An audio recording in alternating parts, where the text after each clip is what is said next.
오늘 창세기 14장은 4천년 전에 일어났던 고대 전쟁을 말씀하고 있습니다. 전쟁이라는 것은 어쩌면 타락한 인간이 가장 악을 행할 수 있는 것입니다.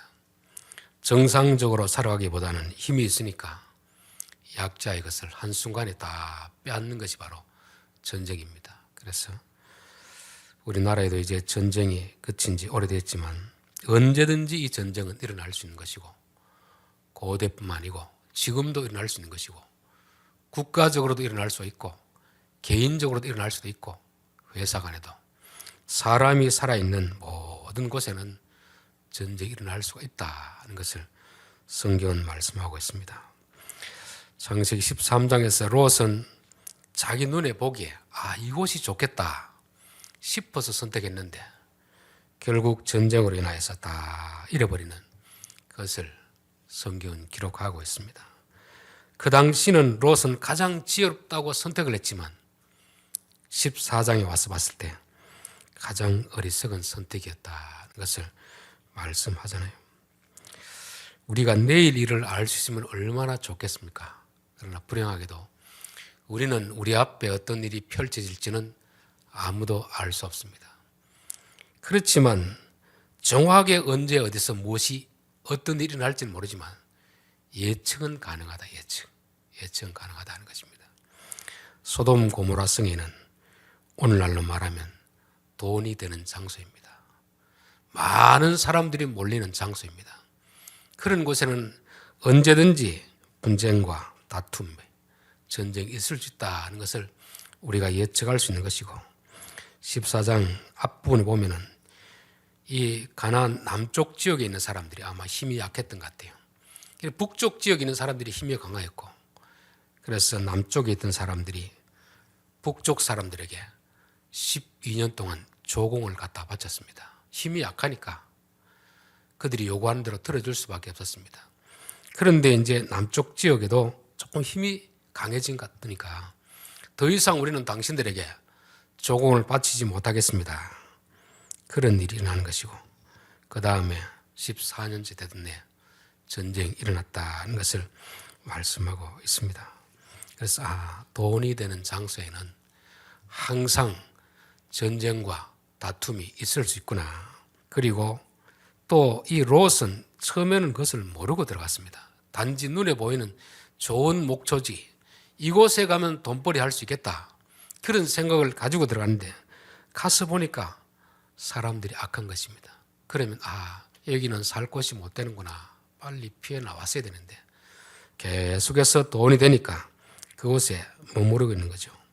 그리고 12년을 살면서 계속 조공을 바치고 있다가 어느 날 조공을 중단할 때는 이게 또 위험할 수가 있겠구나. 왜냐하면 늘 돈을 갖다 바친 사람들이 안 바치면 받는 사람들이 가만히 있겠습니까? 뭔가 보복을 취하겠습니까? 보복을 취하는 거 아닙니까? 그 정도는 누구나 상식적으로 알아야 되는데 롯은 그것을 모르고 있다가 결국 전쟁에서 포로로 잡혀가는 것입니다. 저는 우리 성도들이 신앙생활을 잘 해야 되지만 세상에 대해서도 너무 무지해서는 안 된다. 그래서 어떤 신학자는 우리 성도들은 한 손에는 성경을 들고 한 손에는 신문을 들고 읽어야 된다, 그렇게 말씀하고 있습니다. 왜냐하면 우리는 불교처럼 세상을 떠나서 산에 가서 돌을 닦는 종교가 아니거든요.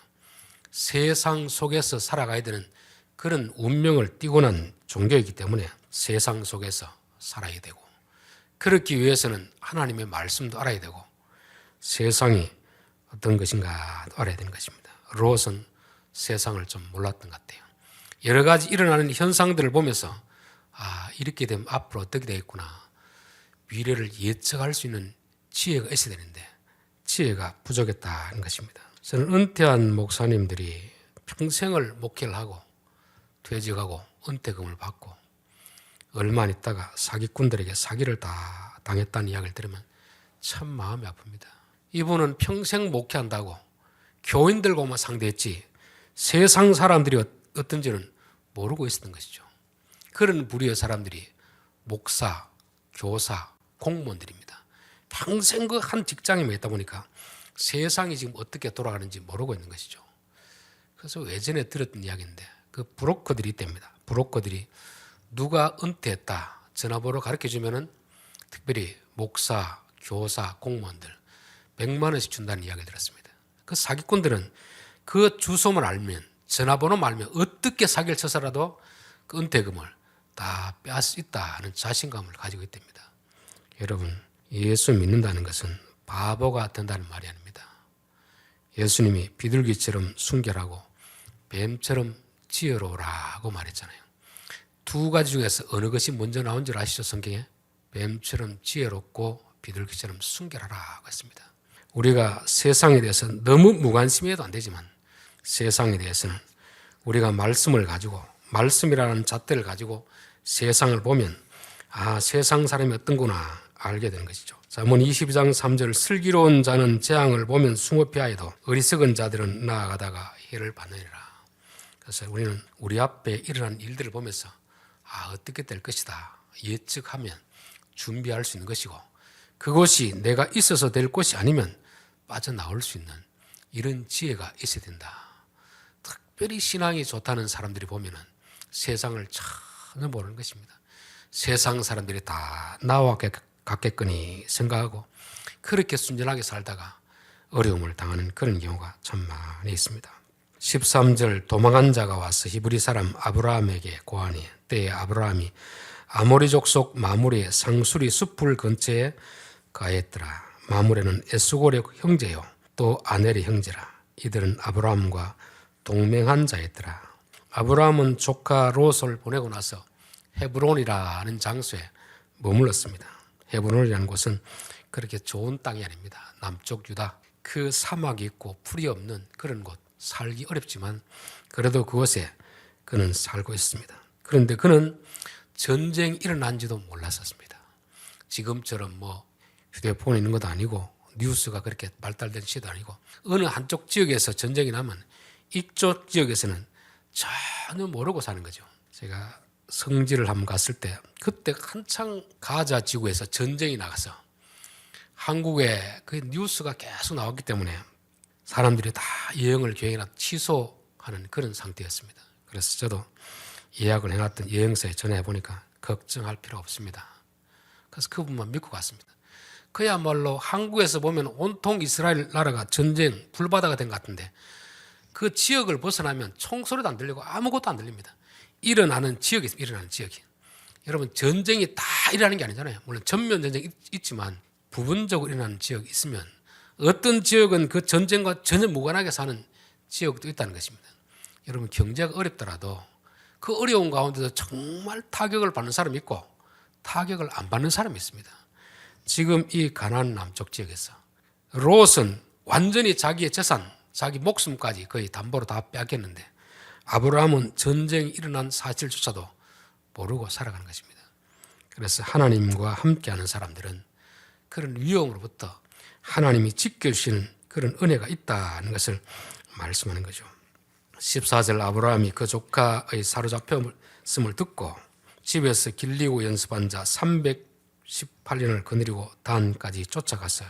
13장에서 보면 솔직히 아브라함도 사람인데 조카가 좋은 곳을 선택해 갔을 때 아브라함의 마음에 왜 섭섭한 생각이 없었겠습니까? 신이 아닌 이상 인간적으로 조카 롯을 그렇게 잘 이렇게 양육했는데 좋은 기회가 오니까 삼촌에게 양보하지 않고 좋은 것을 자기가 날람 가져갔을 때 아마 아브라함도 솔직히 섭섭한 마음이 있을 것입니다. 그러나 그 아브라함은 섭섭한 마음보다 지금 조카가 위기에 처했다는 소식을 듣고 자기 집에서 훈련한 군인들과 또 그 지역에 있는 사람들과 함께 힘을 합쳐서 그를 구하러 갔습니다. 아브라함이 왜 이런 행동을 했을까를 생각해 보니까 하나님이 아브라함 마음속에 하나님의 마음, 부모의 마음을 준 것이 아닌가 그런 생각이 들어요. 우리 창세기 12장에 내가 너로 큰 민족을 이루게 해주겠다는 것이 있는데 큰 민족을 그냥 히브리어 그대로 보면 큰 사람이 되게 해주겠다 그런 말입니다. 큰 사람. 큰 사람이라는 것은 덩치 큰 사람을 말하는 게 아니잖아요. 여러분, 누가 큰 사람입니까? 자식에게 누가 제일 큰 사람이죠? 부모가 제일 큰 사람 아닙니까? 나를 위해서는. 내가 아무리 잘못해도 나를 위해서. 내가 어려움에 처했을 때 아무도 나를 안 돌아보더라도 와서 구해줄 사람, 그 사람이 큰 사람입니다. 하나님이 아브라함 마음속에 그 마음을 준 거죠. 인간적으로 생각하면 삼촌과 조카로서 보면 섭섭하겠지만 아버지로 보면 섭섭한 것보다도 지금 조카가 위기에 처했는데 너가 가만 보고 있을 수 있는가? 이 사람이 큰 사람이고 이것이 바로 하나님의 마음이고 예수님의 마음입니다. 롯은 자기가 잘못된 선택을 해서 자기가 지금 이런 고난을 받고 있지만 아브라함은 그것이 남의 고난이 아니고 자기의 고난으로 바라보는 것입니다. 우리가 잘못해서 지옥 갈 운명이지만 하나님은 그 잘못을 보고 자기 아들을 내주고 희생시킴으로써 우리를 구원하는 이게 하나님 마음이고 저는 이 마음이 성도들이 가져야 될 마음이다 그렇게 믿습니다. 15절 그와 그의 가신들이 나뉘어 밤에 그들을 쳐부수고 다메섹 왼편 호박까지 쫓아가서 여러분 전쟁은 장난이 아닌 거 아시죠? 전쟁은 게임이 아닙니다. 목숨을 걸어야 되는 그런 것입니다. 우리가 이제 신앙생활하면서 자칫 잘못하면 신비주의에 빠질 수 있는데 이런 경우 만약에 아브라함이 쫓아가지 않고 그 헤브론 가장 높은 바위에 올라가서 기도만 하고 있었다면 하나님이 롯을 구해줬겠습니까? 안 구해줬겠습니까? 안 구해준 거죠. 저는 하루에 10시간씩 몇 시간 기도한다는 사람 보면 저 사람들은 기도만 하면 다른 일은 언제 하나 그런 생각을 해볼 때가 있습니다. 우리가 마치 기도를 리모컨 조정하듯이 하나님을 조정하는 식으로 생각하면 기도에 대해서 아주 오해하는 거죠. 기도는 하나님의 뜻을 찾아가는 과정이어야 되고 뜻을 찾았으면 하나님의 뜻을 따라 순종해야 되는 것이 이게 신앙인 것입니다. 아마 이 소식을 들었을 때도 아브라함은 하나님 앞에 기도했을 것입니다. 하나님, 이 위기에 내가 가야 됩니까? 말아야 됩니까? 지금 이 가나안 전쟁은 지금처럼 큰 한국, 북한, 일본 이런 전쟁이 아니고 이스라엘 나라 개봐야 우리나라 5분의 1밖에 안 됩니다. 그 작은 땅덩어리에서 오늘날로 말하면 구미, 상주, 김천 이런 도시들이 모여가 왕국을 일으키기 때문에 힘 있는 4개 도시와 약한 5개 도시가 전쟁을 벌인 거거든요. 그러면 아브라함이 집에서 한 가정에 300명이든 500명이든 길러봐야 연합군과의 싸움에서 될까요? 안 될까요? 안 되죠. 싸우면 안 됩니다. 그래서 하나님 내게 있는 이 힘을 가지고 가면 도저히 안 될 것 같은데 어떻게 하면 되겠습니까? 기도했을 때 하나님이 그래도 가라. 내가 승리를 주겠다 말씀하셨을 것이고 그래서 아브라함은 그 자기에게 있는 군인들을 데리고 갔었습니다. 가고 또 그 당시 이런 전쟁의 룰이 뭐냐면은 전쟁은 밤에 하지 않는 것입니다. 왜냐하면 밤이 되면 아군과 적군의 식별이 불가능해요. 지금처럼 조명탄이 있거나 그렇거나 아니면 보름달이 떠서 식별할 수 있지 않으면 일반 전쟁은 고대 전쟁은 특별히 해가 지면 전쟁하다가도 중지하는 것이 이게 상식입니다. 상식. 그런데 지금 아브라함은 어떻게 하고 있습니까? 밤에 가는 거죠. 밤에. 아브라함이 전문적인 군인이 아니거든요. 다 이런 머리는 어디서 나왔겠습니까? 하나님 주신 것이죠. 너의 힘으로서는 불가능하다. 그러니까 혀를 찔리는 혀. 전혀 생각하지 못하는 밤에는 아무도 안 쳐들어온다는 그 생각을 깨뜨리고 너는 위험하지만 그것으로 가라. 하나님의 명령에 따라 간 것이고 그로 인하여서 하나님께서 전쟁에 승리케 하신 것입니다. 우리가 신앙생활할 때 자칫 잘못하면 신비주의에 빠지게 싶습니다. 기도만 하면 다 해줄 것이라 생각하면 아주 착각인 것이죠. 기도는 하나님의 뜻을 구하는 도구로 써야지 기도 자체가 목적이 되면 안 된다. 여러분 밖에 비가 오면 고추를 멍석에 늘어놨으면 기도해야 됩니까? 가서 거둬야 됩니까? 가서 지극히 상식 아닙니까? 내일 시험을 치면 학생이 기도해야 됩니까? 공부를 해야 됩니까? 기도하고 공부를 해야 되지. 기도하고. 하나님이 하실 일과 우리가 해야 될 일이 있습니다. 우리가 해야 될 일은 최선을 다해야 되지만, 그러나 세상 일은 우리의 힘으로는 안 되는 게 세상 일입니다. 그럴 때 하나님 도와주십시오. 지혜를 주십시오. 그렇게 지혜를 구하고 공부를 하고 우리가 일을 다 할 때 하나님이 우리를 도와주시는 것입니다. 그래서 우리는 잘못된 맹신자가 되면 안 되고 신비주의자가 되어서도 안 됩니다.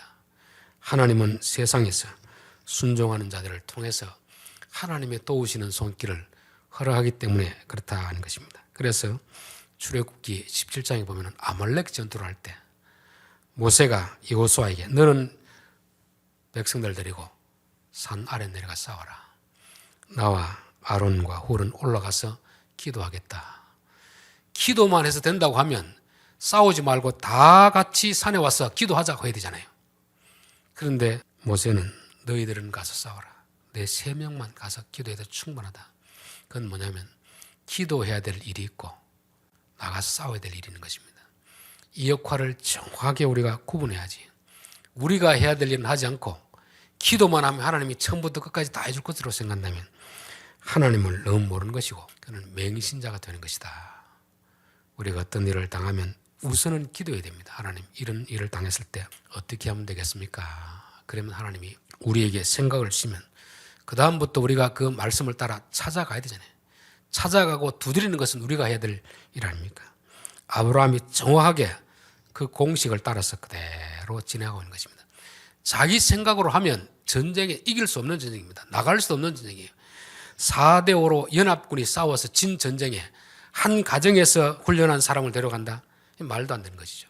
그렇지만 하나님 앞에 기도하고 하나님 어떻게 할까요? 너가 나가서 싸워라. 내가 네 대적을 너에게 붙여주겠다. 아마 그런 응답을 듣고 간 것이 그냥 무모하게 만용으로 난 것이 아닙니다. 믿음은 만용이 아닙니다. 하나님의 말씀에 순종하는 것이 믿음이라는 것입니다. 17절 아브라함이 그돌라오멜과 그와 함께한 왕들을 패하고 돌아올 때 소돔 왕이 사회 골짜기 곧 왕국에 나와 그를 영접하였고 살렘 왕 멜기세덱이 떡과 포도주를 가지고 나왔으니 그는 지극히 높으신 하나님의 제사장이라. 전쟁에서 승리하고 돌아갈 때 두 왕이 나왔습니다. 한쪽은 소돔 왕, 한쪽은 살렘 왕. 두 사람이 지금 아브라함을 맞이하고 있는 것입니다. 21절에 보면 소돔 왕이 아브라함에게 이르되 사람은 내게 보내고 물품은 내가 취하라. 이 되게 생색을 내는 것 같은데 사실은 전쟁의 기본은 뭐냐면 승자 독식입니다. 승자가 사람이든 전리품이 다 가지는 것이 전쟁의 불문율이었습니다. 그런데 소돔 왕은 와서 사람은 우리에게 보내주고 물건은 네가 취하라 이렇게 말하는 것입니다. 그런데 살렘 왕은 뭐라고 하냐면은 14장 9절에 그가 아브라함에게 축복하여 가로되 천지의 주제시오 지극히 높으신 하나님이시여 아브라함에게 복을 주옵소서. 살렘 왕은 뭐라고 하냐면 하나님 아브라함에게 복을 주십시오. 왜 복을 주십시오? 그런 말을 하겠습니까? 아브라함이 복의 근원이 되니까 그런 거 아닙니까? 하나님이 아브라함에게 복을 주셨는데 그 복을 어디에 사용하는가를 보니까 조카가 전쟁에 포로로 잡혀갔을 때 그를 구하기 위해서 사용하더라는 것입니다. 그걸 보면 살렘 왕이 하나님 아브라함에게는 지금보다 더 많은 복을 주셔야 됩니다. 이런 기도를 드리는 것입니다. 저는 성도들 중에서도 어떤 분을 보면 하나님 저 가정에는 저 회사에는 복을 더 주셔야 됩니다. 그렇게 기도하고 싶은 가정이 있습니다. 그분은 돈은 많이 버는데 자기를 위해서는 별로 쓰지 않는 것 같아요. 사치는 않습니다. 그리고 어려운 사람을 돕는데 뭐 교회 선교하고 구제하고 이런 데는 참 많이 쓰는 거 보고 나서 늘 그 가정을 생각할 때마다 하나님 저 가정에는 복을 더 주셔야 됩니다. 복을 주셔야 됩니다. 그 기도하는 것입니다. 어떤 가정은 부유한데 전혀 베풀 줄 모르는 그런 가정이 있습니다. 그러면 하나님이 우리가 그런 기도 안 해도 그 준 것을 다 빼앗아가는 것입니다. 여러분 우리에게 주신 것이 복이 되기 위해서는 받은 것 자체가 복이 아니고 복이 되도록 쓰면 복이 되고 하나님이 복을 더 주시는 것입니다. 저는 이 살렘왕이 하나님 아브라함에겐 복을 주어야 됩니다. 다른 사람이 볼 때도 우리 지동교회 성도들의 가정을 생각할 때마다 하나님 지동교회 성도의 가정에는 복을 더 주어야 됩니다. 지동교회는 복을 더 주어야 됩니다. 이런 기도를 할 수 있도록 우리가 살아야 될 줄 믿습니다. 너희 대적을 내 손에 붙이신 지극히 높으신 하나님을 찬송할지로다. 아브라함을 칭찬한 게 아니고 너희의 대적을 네 손에 붙이신 하나님을 찬송할지니라. 아브라함이 돌아올 때 그 얼마나 참 기분이 어떻겠습니까? 세상 말로 어깨 뽕이 잔뜩 들어갔지 않겠습니까? 연합군이 해서 진 전투에서 한 가정의 군대를 가지고 승리하고 돌아올 때 사람들은 막 아마 지금 이 장면 아니지만 일반 우리로 말하면 올림픽 갔다 승리하고 돌아올 때 옛날에 그 학교 학생들 다 동원해가지고 막 태극기 흔들고 아마 그런 모습을 연상하면 될 겁니다. 자기가 겸손해야지 하지만 그래도 사람들이 박수치고 환영하면 와 내가 진짜 대단한 사람인가 이렇게 착각할 수 있는 것입니다. 살렘왕은 아브라함 너 착각해서 안 된다. 교만해서 안 된다. 너의 힘으로 이긴 것이 아니고 하나님이 이기게 해준 것이다. 그럴 때 아브라함이 그 얻은 것에서 10분의 1을 멜기세덱에게 드렸더라. 이게 최초의 11조입니다. 최초 11조. 11조는 하나님 앞에 투자하거나 거래하는 게 아닙니다. 하나님 내 삶 가운데서 이 모든 승리가 하나님이 주신 것입니다.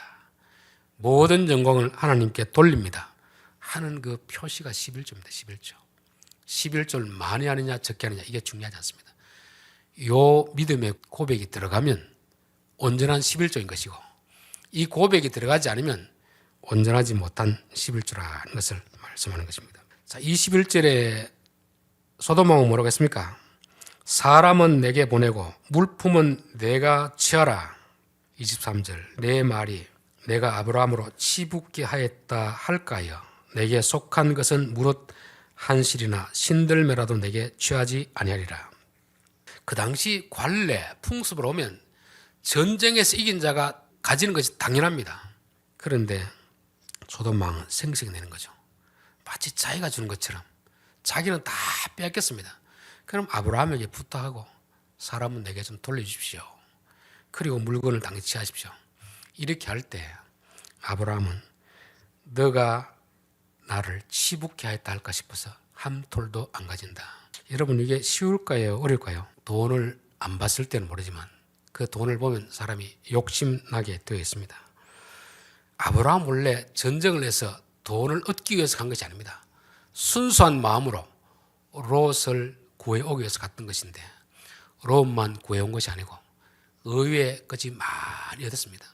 사람은 돈이 생기면 욕심이 생기게 됐습니다. 그러다 보면 아무리 동기는 순수하게 했다 하더라도 뒤에 과정 잘못 처리하면 이야 저 사람 롯 구한다는 핑계 삼아서 돈 벌러 갔구나 오해받을 수가 있는 것입니다. 저는 우리가 어떤 일을 하고 나서 돈을 벌 수가 있다고 생각합니다. 그러나 많은 직업 중에서 직업을 통해서 치부하는 것은 안 되는 그런 직업은 적어도 있다고 봅니다.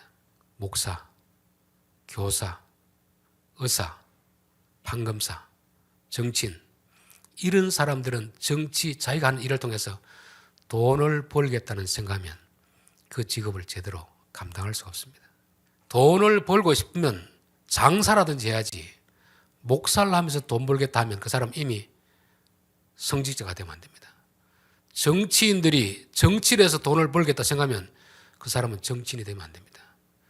의사도 사람을 생명을 살리는 그 사명을 가지고 의사를 해야지 의사를 통해서 돈을 벌겠다 생각하면 그 사람은 의사를 하면 안 됩니다. 요즘 이제 의사, 정원 이런 문제로 참 시끄러운데 저는 의사의 숫자가 부족하던 것은 알고 있습니다. 그렇지만 숫자가 부족한 게 아니잖아요. 진짜 똑똑한 사람이 어디로 갑니까?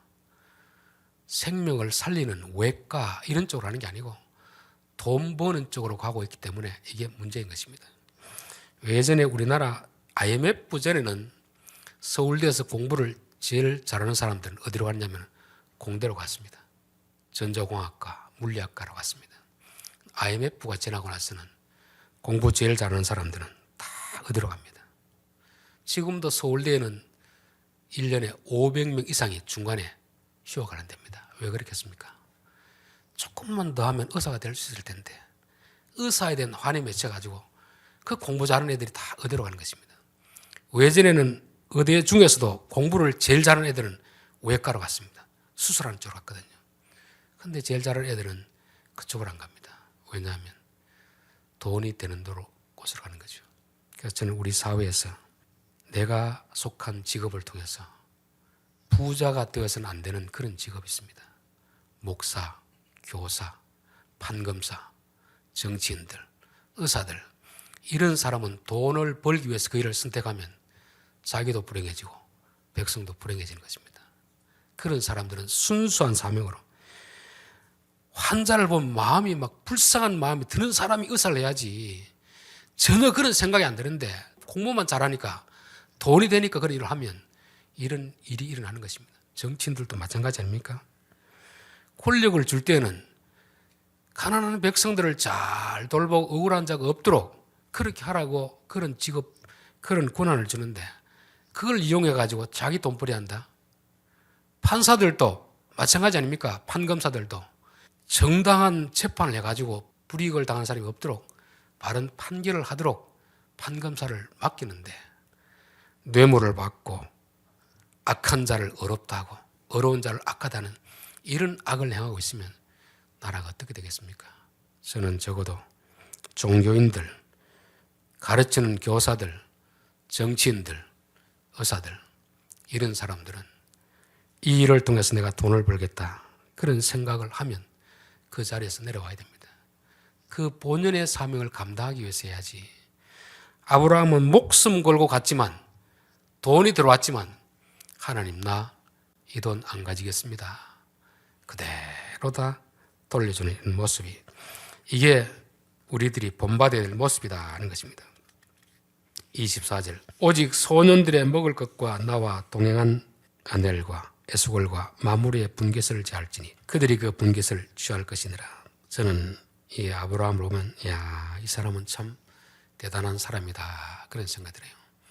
자기는 한 푼도 안 가집니다. 신앙 양심상 내가 이 일은 돈을 벌기 위해서 한 것이 아니기 때문에 그렇지만 자기와 동맹한 사람들, 이 사람들이 따라왔던 것은 아브라함을 돕고자 하는 마음도 있지만 전쟁을 하면 소득을 얻고자 하는 그런 마음이 있습니다. 그들에게는 그대로 따로 이렇게 다 이렇게 그들 것은 따로 몫을 떼고 주는 것입니다. 이게 믿음의 사람이 해야 될 행동 아닙니까? 나는 신앙적 양심으로 돈을 안 받는다 할지라도 다른 사람들은 그것을 얻기 위해서 왔기 때문에 그것은 챙겨주는 것입니다. 그런데 우리가 신앙생활을 잘못하면 내 기준을 가지고 나는 안 받으니까 너희들 다 받지 마. 이거는 아주 잘못된 것입니다. 여러분이 신자들끼리 통하는 룰이 있고 불신자들이 통하는 룰이 있습니다. 우리는 자꾸 세상 사람들에게, 신자들에게 요구하는 그런 것을 요구할 때가 있습니다. 그들은 우리의 상식과 다른 상식으로 사는 사람이고 하나님을 믿고 안 믿고의 차이가 있거든요. 그래서 고린도 전서 보면 세상에서 음행한 자들과 사귀지 말라, 바울이 이런 말씀하면서, 이 말은 저 바깥에 있는 사람을 두고 하는 말이 아니다.